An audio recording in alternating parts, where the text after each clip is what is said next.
Осенняя призывная кампания 2025 года в разгаре. Уже распределены задания по муниципалитетам. Созданы и работают призывные комиссии. Открыты призывные пункты. На сегодняшний день идет активная работа по укомплектованию команд будущих призывников. Призыв у нас идет 2 раза в год. После окончания очередного призыва тут же начинается подготовка к следующему призыву. Проводится изучение граждан, подлежащих призыву, определяются списки граждан, выписываются повестки. Эта вся работа, она проведена.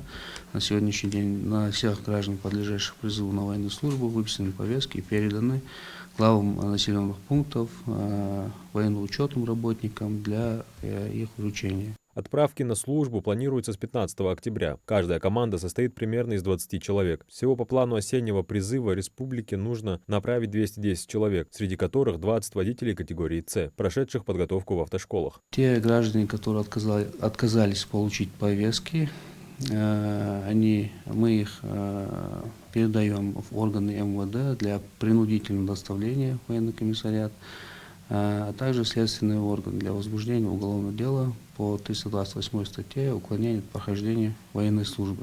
Призывник сначала получает повестку, в которой указано место и время прибытия в военкомат для прохождения медкомиссии. Если выявляют проблемы со здоровьем, призывника направляют на углубленное обследование. После этого он повторно приходит в военкомат для определения категории годности. В соответствии с этим принимается решение призывной комиссии в отношении данного гражданина. Либо призвать его, либо по состоянию здоровья дать отсрочку и так далее.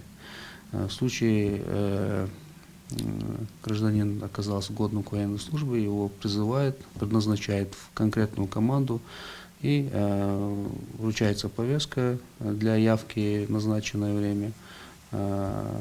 И в день отправки воинской команды гражданин обязан явиться в военный комиссариат. Для удобного оповещения граждан используется единый реестр воинского учета. Военные комиссары муниципалитетов формируют электронные повестки, которые направляются призывникам через этот реестр. Единый реестр воинского учета, который в ходе этого призыва у нас заработает в полном объеме. На сегодняшний день военный комиссариат муниципальных образований формирует электронные повестки. Также через этот единый реестр можно их направлять призывникам. В случае неявки по повестке начинают действовать ограничения. Гражданин не сможет зарегистрировать транспорт, оформить кредиты, выехать за границу и пользоваться другими услугами, требующими подтверждения учета. Также через этот единый реестр воинского учета мы осуществляем первоначальную постановку граждан на воинский учет, который у нас ежегодно проходит с 1 января по 31 марта. То есть в следующем году это мероприятие будет проходить.